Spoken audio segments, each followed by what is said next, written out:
ওই বুড়ো বলতেছে আমি ঘুমাইছি, ঘুমের মধ্যে স্বপ্নে দেখি নবীজি বলতেছেন যে তুই খাইয়া ঘুমাইতেছিস আর আমার মেহমান না খাইয়া সে ছটফট করতেছে, দাঁড়াইছে, পড়ে গেছে। আমি বললাম ইয়া রাসূলুল্লাহ আপনার মেহমান কে? কাজের খোঁজ, ওর নাম তবরানি, ওরে গিয়ে তালাশ কর। নবীজি আমাকে বলে দিছেন বাবা তোমার যতদিন মনে চায় তুমি এখানে থাকো, তোমার খাবারের জিম্মাদার আমি হয়ে গেলাম। এবার দেখছেন নি নবীজি কেমন জিন্দা। তো নবীজি কবর মুবারকে জিন্দা। ওই জিন্দা নবীর পাশে গিয়া বলছিলাম মৌলানা আব্দুল্লাহ দরখাস্তির কথা মনে আছে? হ্যাঁ, উনি গিয়া সালাম দিছেন, আসসালামু আলাইকা ইয়া রাসূলুল্লাহ, আসসালামু আলাইকা ইয়া নবী আল্লাহ।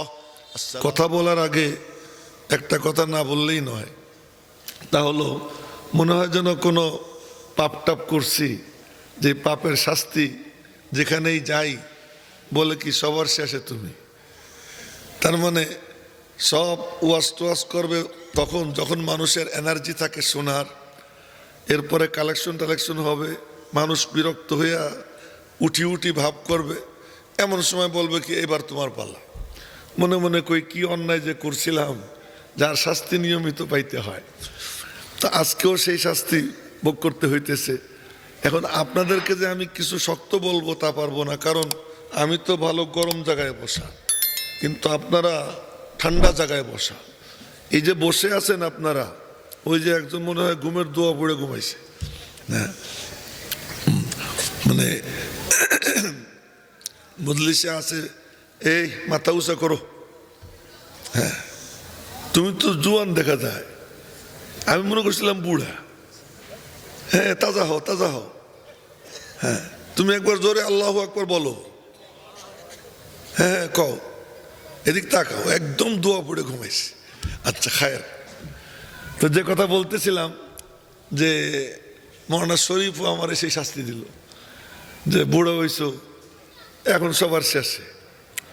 তো যাই হোক, আপনারা বসে আছেন, এই বেটা তুই সোজাই হবি, একদম আমার দিকে চাইয়ে থাকবি, চোখে দিক ওদিক দিবি না।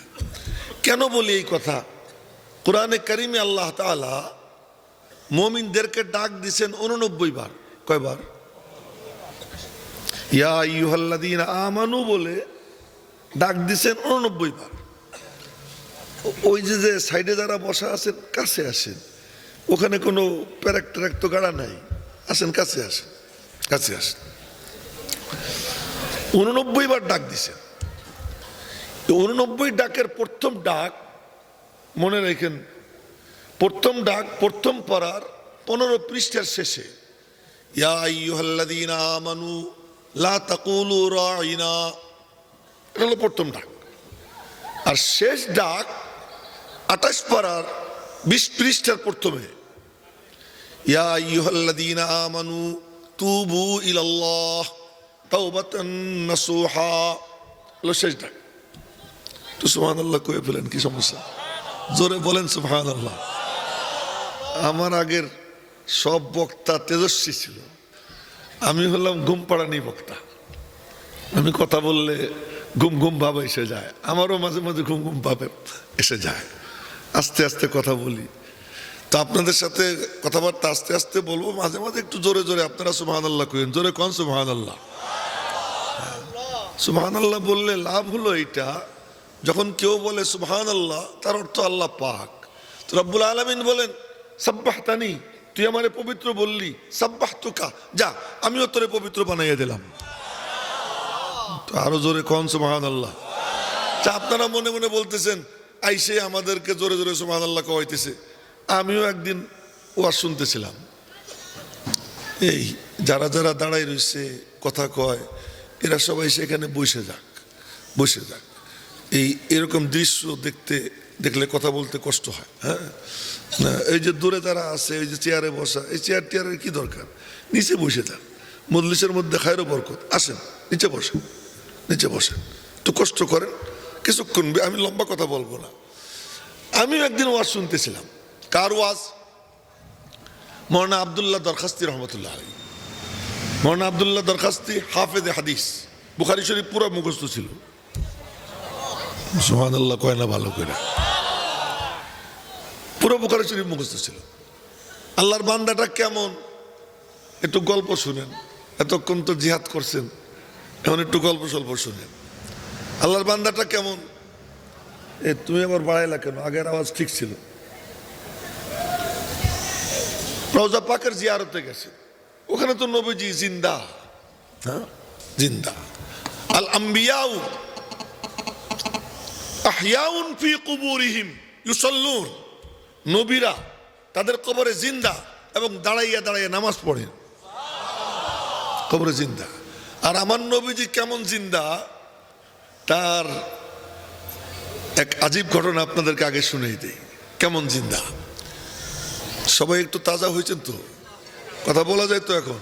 আচ্ছা, কেমন জিন্দা?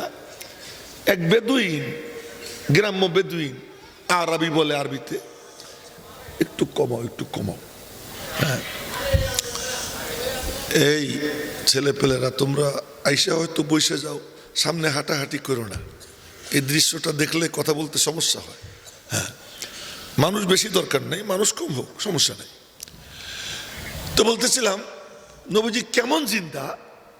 রওজা পাকের পাশে গিয়ে একজন দাঁড়াইছে, এক বুড়া দাঁড়াইয়া বলে কি আমার আল্লাহ বলছেন, কি বলছেন? নবীজিরে প্রথম সালাম দিছে, সালাম দিয়ে টিয়ে বলতেছে আল্লাহ বলছেন ওয়ালাউ আন্নাহুম ইযযালামু আনফুসাহুম জাউকা ফাস্তাগফিরুল্লাহ ওয়াস্তাগফারা লাহুমুর রাসূল লাওয়াজাদুল্লাহ তাওয়াবার রহিমা।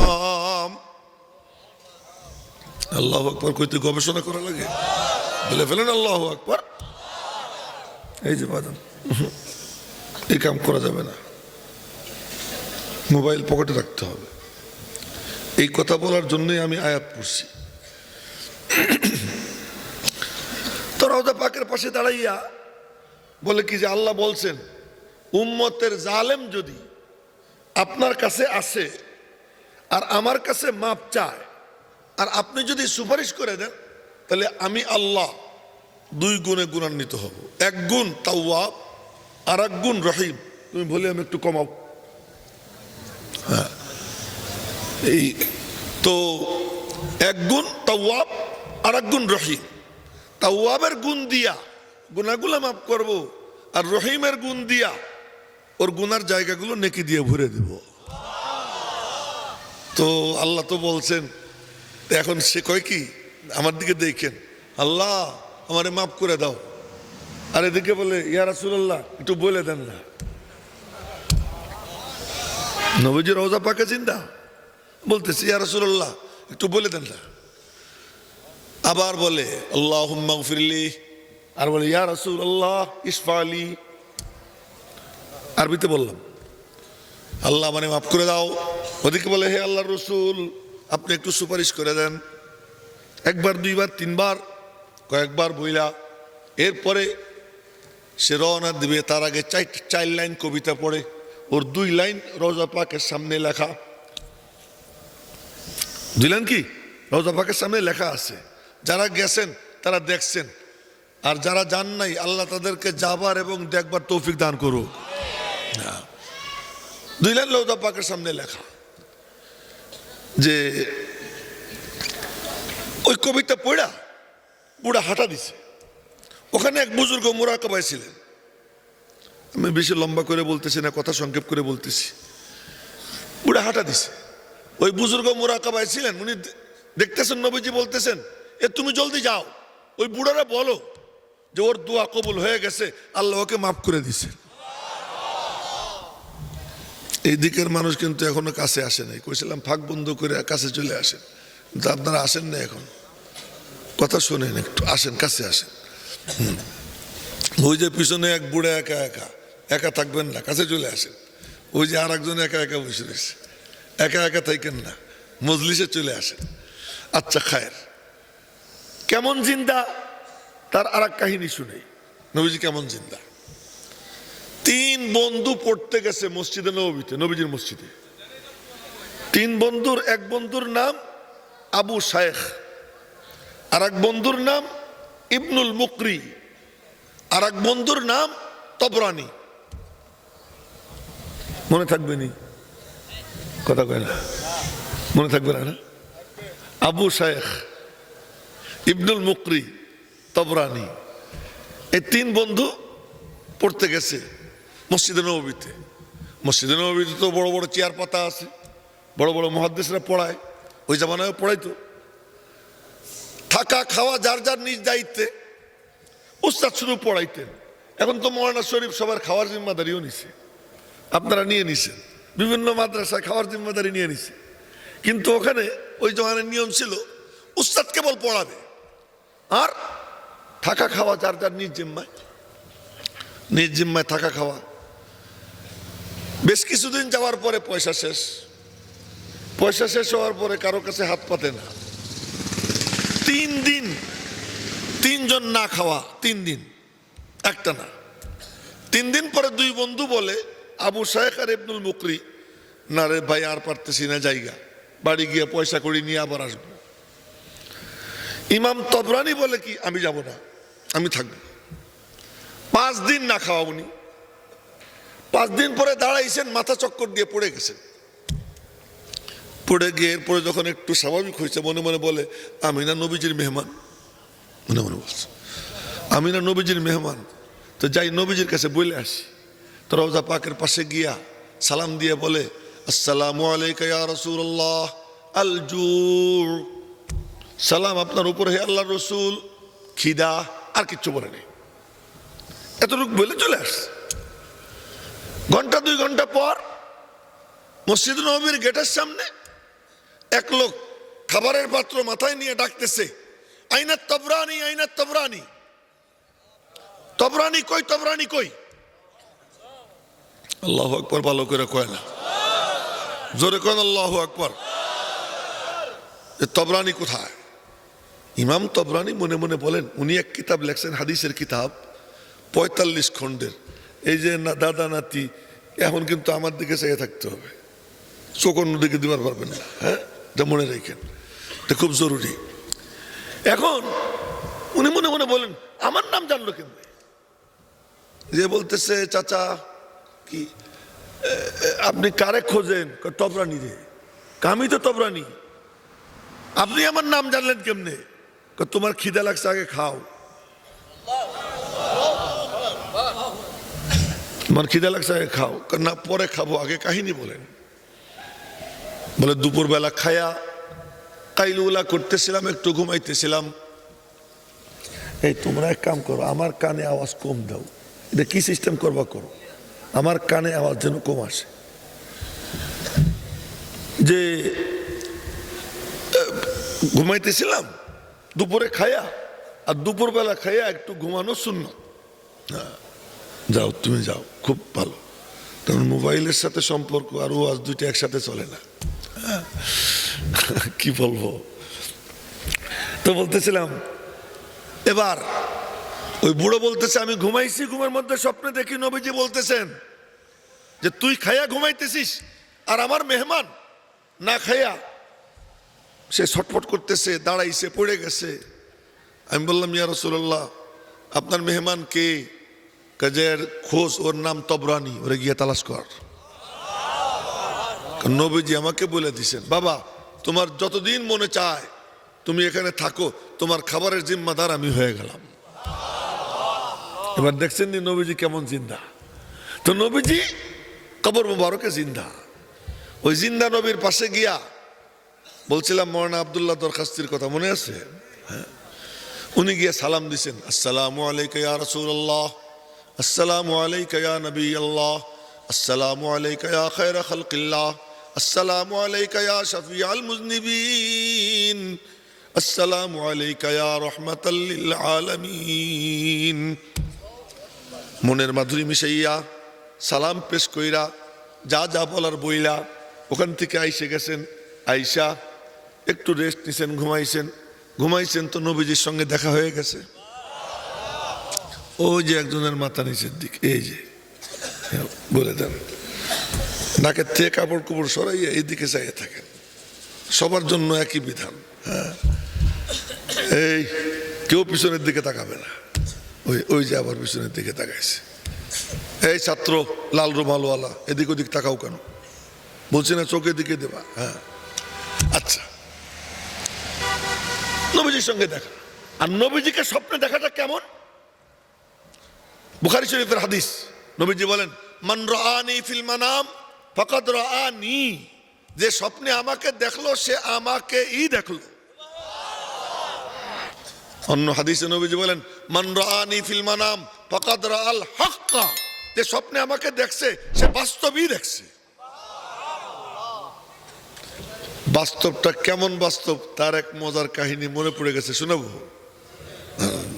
না, সবাই শুনতে চায় না মনে হয়। তখন খলিফা হযরত ওমর রাদিয়াল্লাহু তাআলা আনহু, এমন সময় একদিন স্বপ্নে দেখতেছেন হযরত আলী। কি স্বপ্নে? যে নবীজি মসজিদে ফজরের নামাজের ইমামত করতেছেন, আর নামাজের শেষে দেখেন নবীজির পাশে খেজুরের ঝুড়ি। খেজুরের ঝুড়ি, তো নামাজের পরে নবীজি খেজুর বন্টন করতেছেন। তো এক একজন যায় হাত পাতে, একটা একটা করে দিচ্ছেন। দিতে দিতে হযরত আলী গেছেন, হযরত আলীরও একটা দিছে। হযরত আলী ওইটা খাইয়া মজা লাগছে, আর একটা দেন। তো নবীজি বললেন, সবাইরে একটা দিছি, তুমিও একটাই পাবা, আর পাবা না। ঘুম ভেঙে গেছে, দেখেন মুখের মধ্যে খেজুরের আটি উপস্থিত। সুবহানাল্লাহ, ভালো করে সবাই কইল না, তো রাগ রাগ দেখা যাইতেছে এখনো মনে হয়, তো জোরে কর না সুবহানাল্লাহ। পরে সুবহানাল্লাহর এক মজার কিস্সা আর একটা শোনাবো, যদি ধৈর্য থাকে, আর ধৈর্য না থাকলে শোনাবো না। আচ্ছা, তো এখন মনে মনে বলতেছেন, নবীজি তো নাই, এখন তো নবীজির মেহরাব মিম্বার ওমরের দখলে, তাহলে আজকে তো ইমামতি ওমরই করবেন, দেখি ওনার পাশে খেজুরের জুড়ি আসে কিনা। তো গিয়ে নামাজে শরীক হয়েছেন, ফজরের নামাজে। নামাজের পরে দেখেন, বাহ, হযরত ওমরের পাশে খেজুরের ঝুড়ি। বাম পাশের মানুষ কইল না সুবহানাল্লাহ ঠিক মতো। এখন সবাই মিলে আর একবার কোন সুবহানাল্লাহ। আচ্ছা, এখন আরে আমার ওয়াজে ফায়দা হইতেও পারে, নাও হইতে পারে, কিন্তু সুবহানাল্লাহ বললে 10 নেকি হলো কমন, একদম মিনিমাম। আর যে ব্যক্তি সুবহানাল্লাহ এরকম ইখলাস নিয়ে বলবে, এটা যদি ওই পর্যায়ে যায়, তো আসমান জমিনের ফাঁকা জায়গার অর্ধেকটা আল্লাহ তাআলা নেকি দিয়ে পরিপূর্ণ করে দিবে। সুবহানাল্লাহ, তো আল্লাহর নাম, আল্লাহর নাম। তো এখন দেখছেন খেজুরের জুড়ি কি করে দেখি। নামাজের পরে হযরত ওমর বন্টন করা শুরু করছেন, আর হযরত আলীর মাথার মধ্যে, উনি তো দেখছেন এই স্বপ্ন, তো একটা একটা করে দিতে দিতে হযরত আলী গিয়ে হাত পাচ্ছেন, হযরত আলীর একটা দিচ্ছেন, উনি ওইটা মুখে দিয়া আর একটা দেন। হযরত ওমর বললেন, নবীজি তো তোমার একটাই দিচ্ছেন, আমি কেন দুইটা দিব? আল্লাহু আকবার কইতে কত গবেষণা করতে হয়, জোরে বলেন আল্লাহু আকবার। তো নবীজির স্বপ্ন দেখা আর বাস্তবে দেখা, এর আর এক কিস্সা মনে পড়ে গেল, বলবো নি? আচ্ছা, তো শোনেন। তার কারণ আপনারা যেই গরম ছিলেন, একটু ঠান্ডা বাড়ানো দরকার, তাই আর কি গল্প করতেছি। এক বুজুর্গ স্বপ্নে দেখে যে নবীজি মাথার চুল আশ্রাইতেছেন। নবীজি তো বাবরি রাখতেন, নানুপুরে গত পরশু দিন বৃহস্পতিবার, আজকে কি শনিবার নাকি? শনিবার, বৃহস্পতিবার। তো নানুপুরের পেশাবের এক নাতি ছোট্ট, ওরে আমি কোলে নিছি। তো আমার মাথা এরকম নাড়াচাড়া করে কয়, এটা কি? আমার চুল, এটা কি? তোর বাপে কয় কি বাবরি, মানে ও মনে মনে বলতেছে চুল থাকবে ছোট। আমার নবীজি শুধু হজ আর উমরার সময় মাথা টাক করছেন, বাকি সব সময় বাবরি থাকতো। সেই বাবরি কানের লতির উপরে থাকতো, এটারে বলে অফরা। বলেন কি বলেন? নবীজির চুলের নাম অফরা। আর কানের লতি সুইতো, একটু ঝুলতো, এরে বলতো লিম্মা। এর নাম কি? লিম্মা। আর কাত সুই সুই করতো, এরে বলে কি? জুম্মা। অফরা, লিম্মা, জুম্মা। অফরা হলো কানের লতির উপরে, লিম্মা হলো কানের লতি সুইয়া একটু ঝুইলা পড়ে, জুম্মা হলো কাত সুই সুই করে। এই 3 পদের চুল। আর সাহাবীরা নবীজির চুলের ব্যাপারে বলে, মা রাআইতু মিন যি লিম্মাতিন ফি হুল্লাতিন হামরা আহসানা মিন রাসূলিল্লাহ সাল্লাল্লাহু আলাইহি ওয়াসাল্লাম, বলেন না সাল্লাল্লাহু আলাইহি ওয়াসাল্লাম। বলে দেখিনি আমি কোনো লিম্মাধারীকে লাল জোড়া পরিহিত অবস্থায় নবীজির থেকে সুন্দর। কেমনে যেন মাইক সেট করছে, আমার কানে আওয়াজ আসে অনেক। বলছিলাম যে আমার কানের আওয়াজটা কমাই দাও, তুমি যা সিস্টেম করতে পারো করো, আল্লাহ জানে। আচ্ছা এখন বুঝতেছেন তো কোনটা এটা এমনি নিতে হবে? আচ্ছা ঠিক আছে, আপনাদের জন্য আমি সব করতে রাজি, যেহেতু আপনাদেরকে বুঝাইতে হবে এজন্য সব করতে রাজি। আচ্ছা দেখিনি আমি কোনো লিম্মাধারীকে লাল জোড়া পরিহিত অবস্থায় নবীজির থেকে সুন্দর। নবীজির চুল এত সুন্দর আল্লাহ চাইয়ে চেয়ে দেখতেন। জোরে কন্যা আল্লাহু আকবার। চুল এত সুন্দর যে আল্লাহ নিজের চুলের কসমও খাইছেন। ওয়াদ্দুহা, তোমার নুরানি চেহারার কসম। ওয়াল্লাইলি ইযা সাজা, তোমার কালো চুলের কসম। এই তাফসীর করছেন কে জানেন? আল্লামা ফখরুদ্দিন রাজি রহমতুল্লাহ আলাইহি। ওয়াদ্দুহার মানে তোমার নুরানি চেহারা, ওয়াল্লাইলি ইযা সাজা তোমার কালো চুল। আল্লাহ পাক রাতের অন্ধকারকেও মিলান করে দেয় নবীজির কালো চুল। এত কালো কৃষ্ণ চুল ছিল। তো চুল সুন্দর চুল ছিল। জীবিত থাকা অবস্থায়ও চুল আশ্রাইতেন। এমনকি এতেকাফে বৈশা, বুখারী শরীফের হাদিস শুনে দিচ্ছি, এতেকাফে বৈশা নবীজি জানালা দিয়া মাথা এমন করে দিতেন, আম্মাজান আয়েশা সিদ্দিকা নবীজির চুল আশ্রয় দিতেন। নবীজির চুল সুন্দর করে রাখতেন। তো ওই যে জীবনে কামা তাহইয়াউনা তামুতুন ওয়া কামা তামুতুনা তুবআসুন, যেমন জীবন তেমন মরণ, যেমন মরণ তেমন হাসর। জীবনে যা করতেন ইন্তেকালের পরেও তা। স্বপ্নে দেখে নবীজির চুল আশ্রাইতেছেন। তো চুল আশ্রাইতেছেন তো কথাবার্তা বইলা মুসাফা করে বিদায় নেবেন। নবীজির অভ্যাস ছিল হাদিয়া দেওয়া, আমাদের অভ্যাস হলো হাদিয়া খাওয়া। একটু আগে কয়েকজন আমার সঙ্গে দেখা করতে গেছে, মুসাফা করছে, 4 জনই মুসাফা এই যে হাদিয়া দিছে, এই দেখাইলাম আপনাদেরকে। আমরা বললো হাদিয়া কি করি? খাই, দেই না।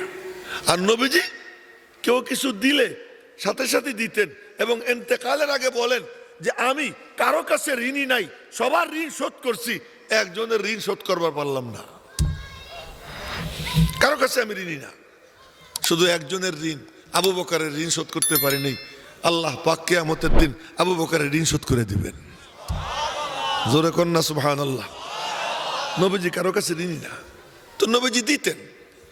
তো স্বপ্নের মধ্যে ওই লোকরে নবীজি বললেন তোমার আর কি দিব, নাও এই চুলগুলো নিয়ে যাও। চিরুনির থেকে বের করে চুলগুলো তারে দিছেন। উনি চুল হাতে নিয়ে রওনা দিছেন, ঘুম ভেঙে গেছে, এখন দেখেন হাতের মধ্যে চুল উপস্থিত। সুবহানাল্লাহ, ভালো করে কইল না, চুল উপস্থিত।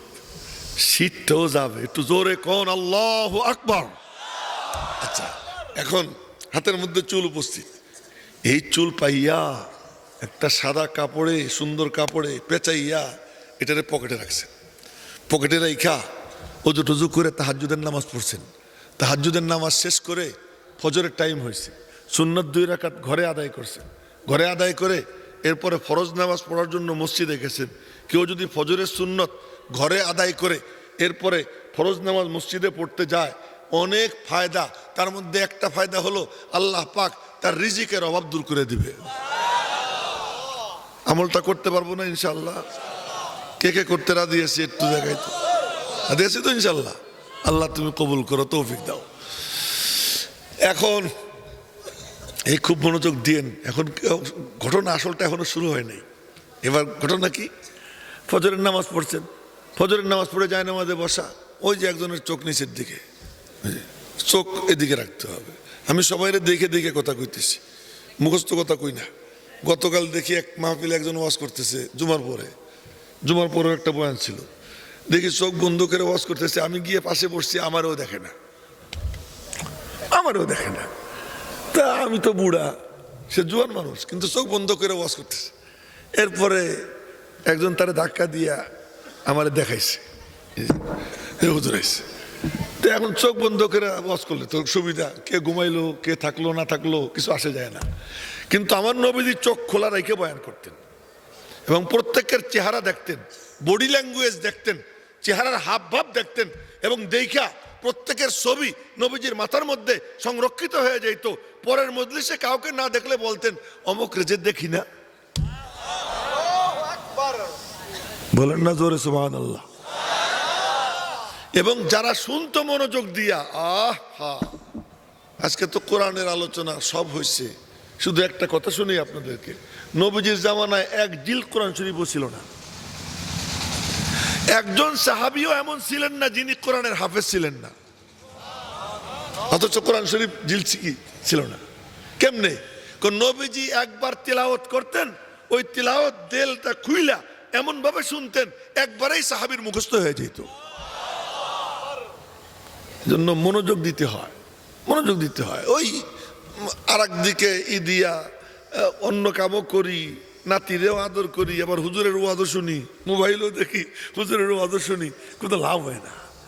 যে কাজ করবেন ওইটাই করেন মনোযোগ দিয়ে। প্রয়োজনে ওয়াজ লম্বা করার দরকার নেই। শুরু হবে মাগরিবের পরে, শেষ হবে রাত 10টায়, কিন্তু এই সময়টুকু মনোযোগ দিয়ে শুনবো, কাজ হবে। এবার উনি ফজরের নামাজ পড়ছেন, ফজরের নামাজ পড়ে জায়নামাজে বসা ইশরাক পর্যন্ত, ইশরাকের টাইম হয়েছে, ইশরাক পড়ছেন, ইশরাক পড়ে হাঁটতে বের হয়েছেন, আকাশে সূর্য কিন্তু ওনার গায়ে রোদ লাগে না। উনি মনে মনে বলতেছেন রোদ লাগে না কেন, ঘটনা কি? উপরের দিকে চাইয়ে দেখেন উনিও হাঁটে, উনার মাথার উপরে মেঘও হাঁটে। মনে মনে বলতেছেন আমারে তো মেঘে কোনোদিন ছায়া করে না, আজকে কেন ছায়া করতেছে? পরে মনে পড়ে যায় আমারে ছায়া করে না রে, আল্লাহ পাক তার মাহবুবের চুলের ইজ্জতে মেঘ নিয়োগ করে দিছেন। তো নবীজির চুলের ইজ্জত যদি এত হয়, তো নবীজির সুন্নতের ইজ্জত কত হবে? নবীজির আদর্শের ইজ্জত আল্লাহ পাকের কাছে কতটা হবে? এটা চিন্তা করব।